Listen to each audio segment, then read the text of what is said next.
오늘 말씀은 지난주 읽었던 마지막 절 그 말씀에 이어지는 말씀입니다.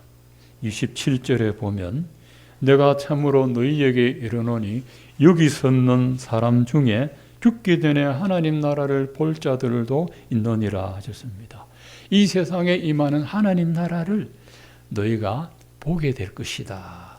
이 말씀을 하시고 8일이 되어서 예수님은 베드로와 야고보, 요한을 데리시고 기도하려고 산으로 올라가셨습니다. 예수님께서 기도하실 때 갑자기 예수님의 용모가 변화되었습니다. 얼굴은 해처럼 빛이 나고 옷은 하얗게 광채가 났는데 다른 성경에 보면 표백제로 빨래를 해도 희게 할 수 없을 만큼 예수님의 옷은 희었다라고 했습니다.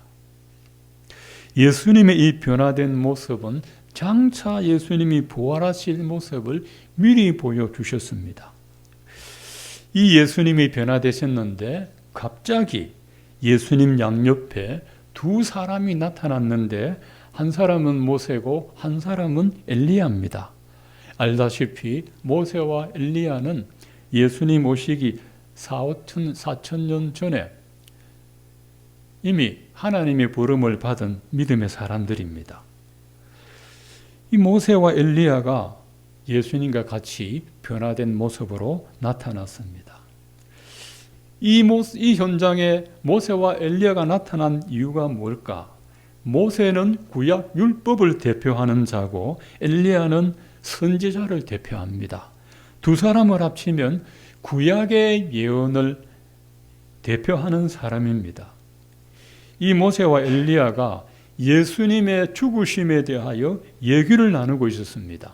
31절에 보면 모세와 엘리야가 영광 중에 나타나서 예수께서 예루살렘에서 별세하실 것을 말할세했습니다. 이 영광은 예수님의 영광입니다. 모세와 엘리야가 예수님의 영광에 둘러싸인 채로 앞으로 예수님이 어떤 일을 겪을 것인지 둘이서 얘기를 하고 있습니다. 그 사이에 베드로와 야고보와 요한은 깊이 잠에 꼬라떨어졌다가 갑자기 깨어나서 보니 눈앞에 놀라운 광경이 있습니다. 32절에 보면 베드로와 함께 있던 자들이 깊이 졸다가 온전히 깨어나 예수의 영광과 및 함께 선 두 사람을 보더니 했습니다. 그 모습을 보고 있는데 모세와 엘리야는 이제 구름 속으로 떠나려 하고 있습니다. 바로 그때 베드로가 대뜸 말하기를 주여 우리가 여기 있는 것이 좋사오니 우리가 초막셋을 지어서 하나는 주님을 위하고 하나는 모세를 위하고 하나는 엘리야를 위하여 하면 어떻겠습니까? 이런 제안을 했습니다. 베드로의 눈에 비친 광경이 얼마나 좋아 보였으면 거기다 집을 짓고 영원히 살고 싶다는 생각을 했겠습니까? 예수님이 방금 22절에서 자기가 고난받고 죽을 것을 예언도 했고 방금 모세와 엘리야도 예수님의 죽음에 대하여 얘기하고 있는데 베드로는 이 사실을 전혀 알지 못하고 있습니다. 깊은 잠에서 깨어나서 그 내력을 알지 못하다 보니 33절에 보면 자기가 한 말을 자기도 알지 못하더라 했습니다. 자기가 무슨 말 한지도 모릅니다. 베드로가 이 말을 하고 있을 때 구름 속에서 목소리가 들려왔습니다. 이 구름이 예수님과 모세와 엘리야를 덮었습니다. 그리고 예수님과 모세와 엘리야가 구름 속으로 이제 덮어지고 있는데 이 모습을 본 제자들이 무서워 떨었습니다. 그때 구름 속에서 소리가 들렸습니다. 이는 나의 아들 곧 택함을 받은 자니 너희는 그의 말을 들으라 했습니다. 베드로가 눈앞에 펼쳐진 이 상황에 대하여 이해를 못하고 있을 때 하늘에서 하나님의 음성이 들렸습니다. 이 예수는 내가 택한 나의 아들이고 너는 예수님이 하시는 말씀을 들어야 해 라고 말씀했습니다. 구름 속에서 들려온 하나님의 음성은 모세의 예언이 성취된 사건입니다.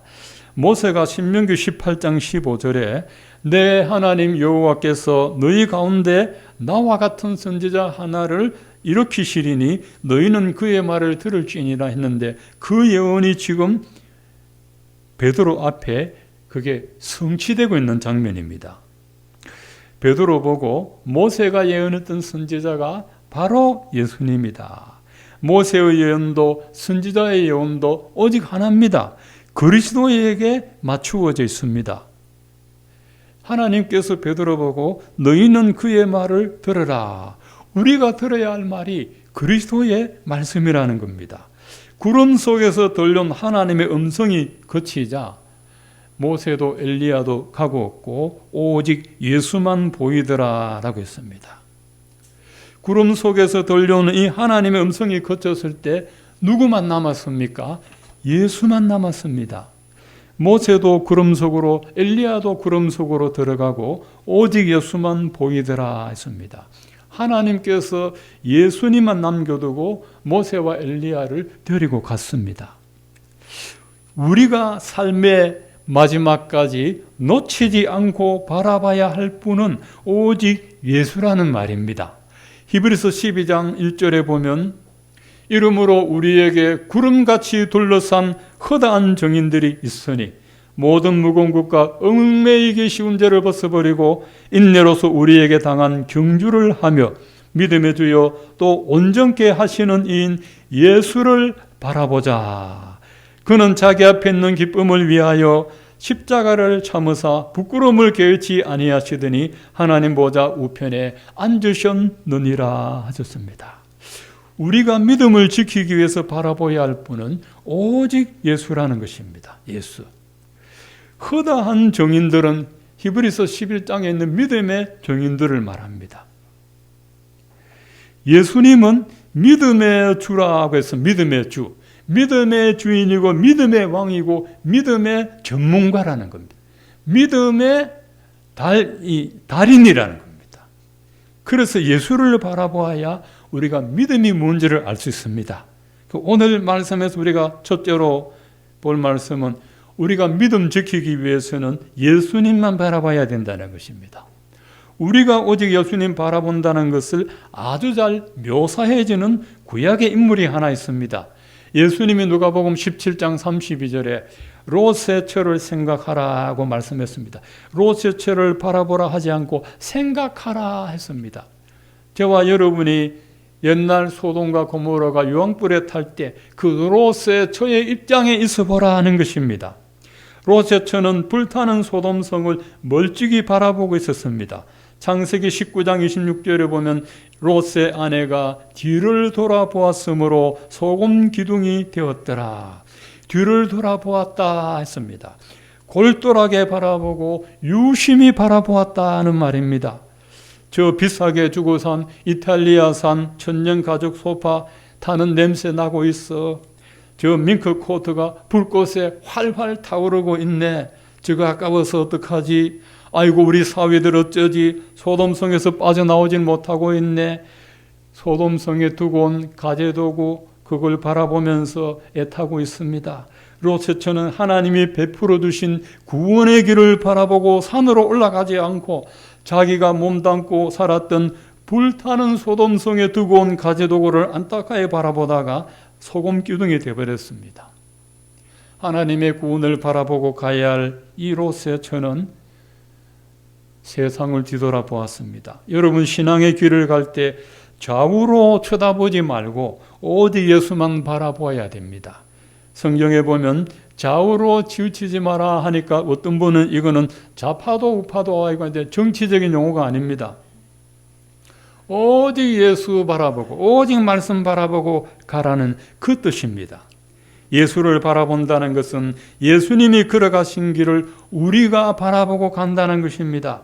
예수님은 자기 앞에 있는 십자가를 질 때 고통을 참았습니다. 어떻게 그 고통을 참을 수가 있습니까? 히브리서 12장 2절에 보면 자기 앞에 있는 기쁨을 위하여 십자가를 참으사 십자가의 죽음 뒤에 부활의 영광이 있다는 것을 기뻐하면서 참았습니다.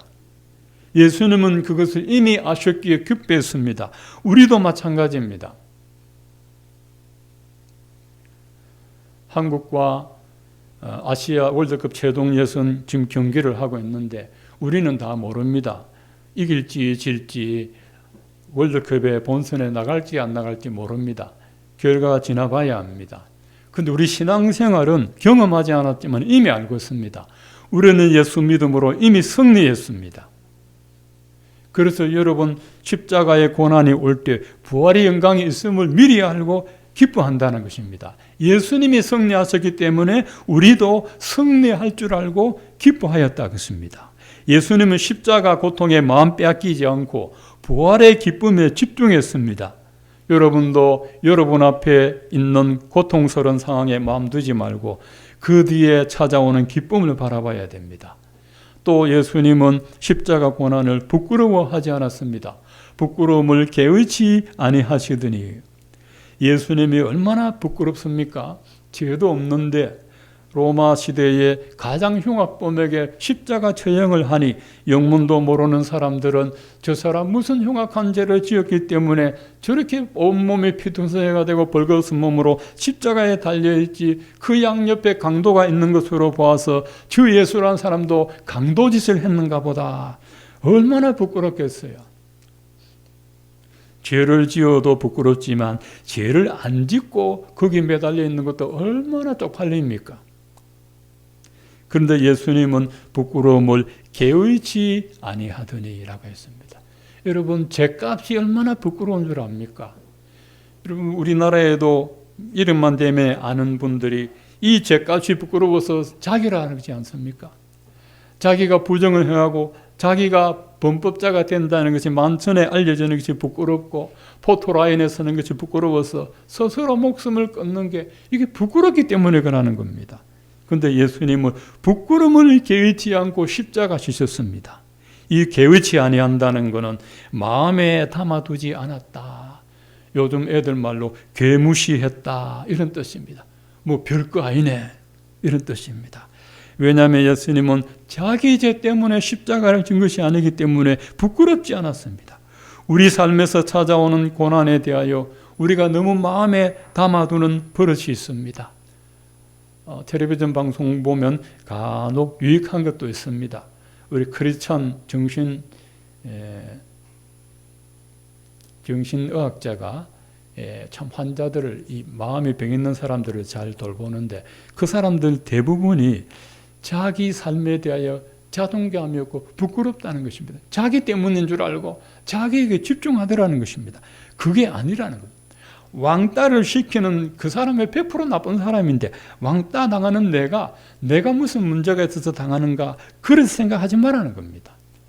그놈이 나빠서 내한테 그런 거지, 그렇게 생각하지 말라는 건데 우리는 그걸 마음에 담아두는 버릇이었습니다.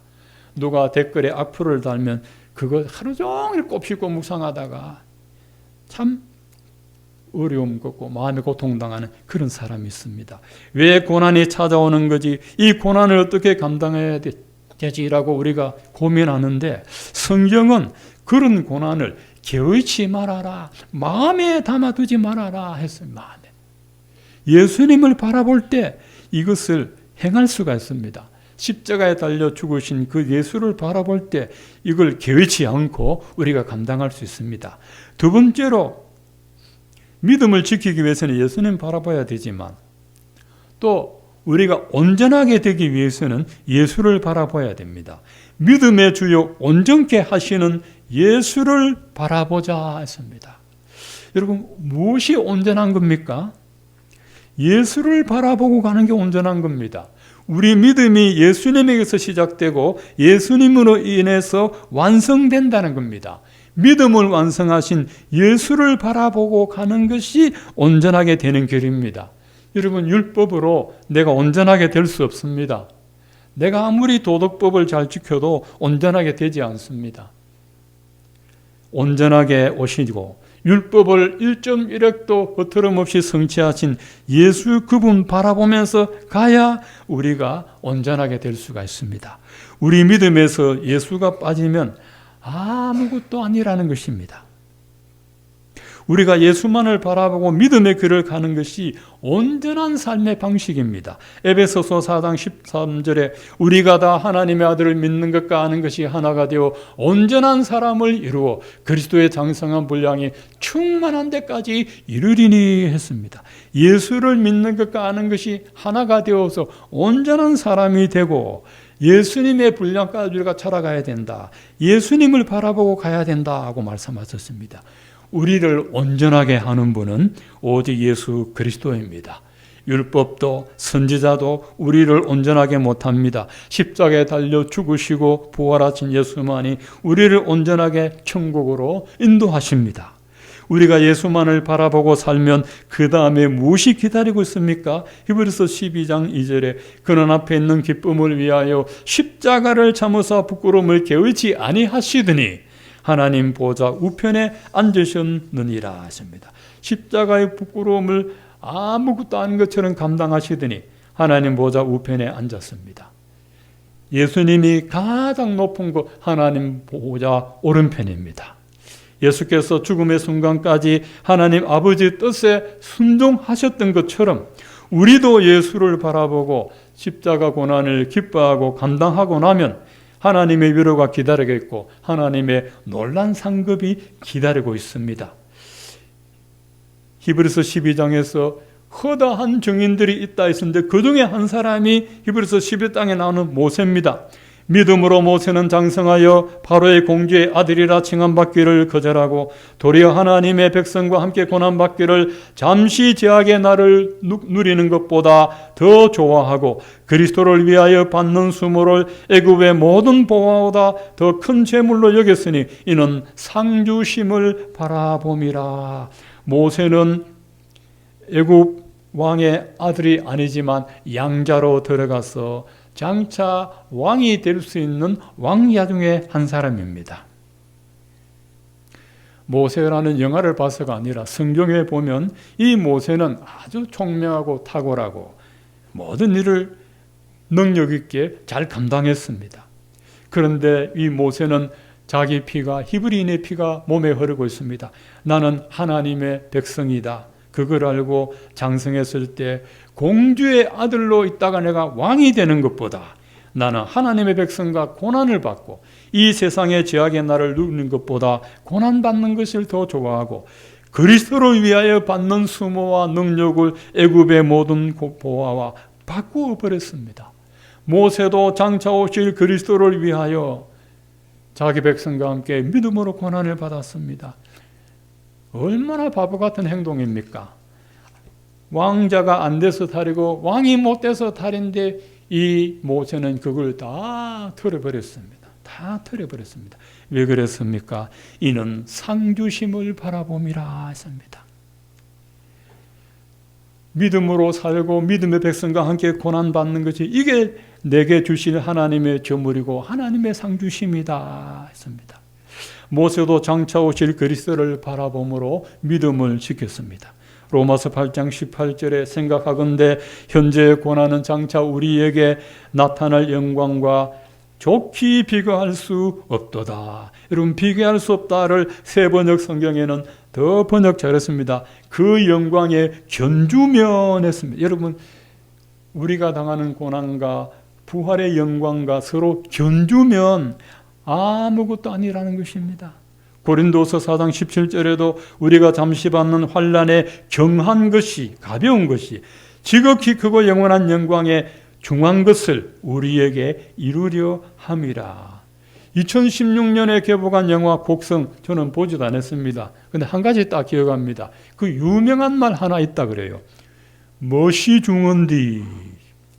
여러분, 우리 삶에 무엇이 중헌입니까? 예수가 중헌 줄 믿습니다. 예수가 중요합니다. 우리 인생의 마지막에 무엇이 보여야 됩니까? 예수만 보여야 됩니다. 예수. 모세가 보이면 안 되고 엘리야 보이면 안 됩니다. 예수 그리스도가 보여야 됩니다. 우리 인생의 끝에 무엇이 남아있어야 합니까? 예수만 남아있으면 우리 인생에 승리한 겁니다. 여러분 모습이 보이면 안 되고 여러분 자랑이 보이면 안 돼요. 여러분 평생을 주의 일에 봉사하고 나서 무엇이 보여야 됩니까? 나와 함께 하신 예수가 보여야 되지 내가 한 일이 보이면 섭섭병에 걸립니다. 며칠 전에 죄송합니다만 손자 데리고 공원에 가다가 차 안에서 물어봤어요. 너 다음에 어떤 여자하고 결혼하고 싶어? 예수 잘 믿는 여자. 내가 할 말이 없어. 4살짜리가 예수 잘 믿는 여자. 이거보다 귀한 정답이 있습니까? 그래서 어떤 사람 되고 싶어? 착하고 충성된 종. 내보다 낫더라고. 예수 잘 믿는 게 최고잖아요, 여러분. 예수를 말씀대로 잘 믿는 게. 그래서 참여는 주일학교 졸업해도 되겠다. 누가 가르쳐 주대? 엄마가 가르쳐 줬대요. 참 그래 귀합니다. 우리 인생에 보여야 될 것은 예수입니다. 예수. 고린도 전서 15장 10절에 사도 바울이 내가 모든 사도보다 더 많이 수고하였다 했습니다.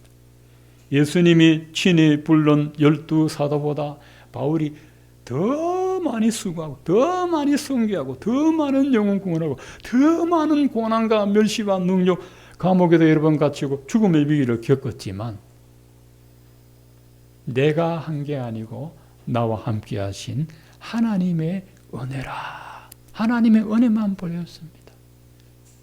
나를 지으신 이도 하나님. 하나님의 은혜라. 나와 함께 하신 하나님의 은혜 예수 그리스도가 보여야 여러분 인생에 성공한 줄 믿습니다. 아무리 세상적으로 위협을 쌓아놓았다 해도 내 앞에 예수가 안 보이면 이거 헛살한 겁니다. 주님이 나와 함께 하심을 믿고 감사합니다. 주님이 나를 붙잡아 주셔서 내가 여기까지 왔습니다. 내가 시작부터 죽을 때까지 예수님 함께 해주셔서 감사합니다. 그래서 우리 눈에 예수만 보여야 돼요. 베드로 같은 모세도 보이고 엘리야도 보이면 여기다 집 짓고 영원히 삽시다. 무슨 말하는지도 모르는 그런 말을 하게 되는데 하나님 모세 엘리야 다 구름 속으로 데려가고 예수만 남겨주셨어요. 예수. 이 성경에도 여러분 이 성경에 66권에 모였지 않습니까? 그런데 이 성경에 정말 하고 싶은 말 다 적으면 요한복음 마지막 장 마지막 절에 이 세상에 두기도 부족할까 하노라 있습니다. 하나님이 하신 역사, 예수님이 하신 일을 책에 기록한다면 이 세상에도 두기를 부족할까 하노라 했습니다. 그런데 그 많은 성경 말씀에 여러분, 그 많은 성경 말씀 중에 하나만 꼽으라면 뭡니까? 오직 예수 그리스도입니다. 믿음의 주여 온전케 하시는 예수를 바라보자. 모세도 엘리야도 믿음의 위인들을 좋지만 그를 붙잡아 주신 예수를 바라보아야 우리가 승리합니다. 여러분 주변에 신앙생활 잘하는 분 있죠? 그분들 본을 받는 것은 좋으나 그분 되게 한 것은 예수님입니다. 그래서 예수님을 바라봐야 돼요. 절대로 사람을 높여서는 안 되고 사람을 위에 놓아서도 안 돼요. 오직 예수만 보이더라. 여러분 삶이 그런 삶이 되시기를 주의 이름으로 축원드립니다.